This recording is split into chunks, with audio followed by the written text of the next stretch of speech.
ఇవాళ మనకు Jubilee check post దగ్గర ఒక చిరంజీవి గారి బ్లడ్ బ్యాంక్ ఉందంటే అది చంద్రబాబు నాయుడు గారు ఇస్తేనే ఆ బ్లడ్ బ్యాంక్ ఉంది. అలాగే చంద్రబాబు నాయుడు గారు ఇవాళ మనం ఫిలిం నగర్ కల్చరల్ సెంటర్ అని చెప్పుకుంటున్నాం. ఆ ఫిలిం నగర్ కల్చరల్ సెంటర్ ఆయన సొంతకం పెట్టిస్తేనే ఇవాళ మొత్తం అందరికీ ఫిలిం పీపుల్ అందరికీ కూడా చేయడానికి అది బ్రహ్మాండంగా ఉంది. అది ఆయనే కంకణం కట్టుకున్నారు. సో అట్లా చూసుకుంటే ఫిల్మ్ ఇండస్ట్రీకి ప్రతిదీ ఏది కావాల్సి ఇచ్చినా చంద్రబాబు నాయుడు గారు చేసేవారు.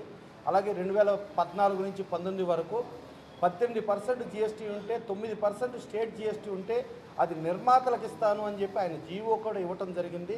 మన దురదృష్టం 19 నుంచి ఆయన లేకపోయేటప్పటికి అది మిస్ అయింది.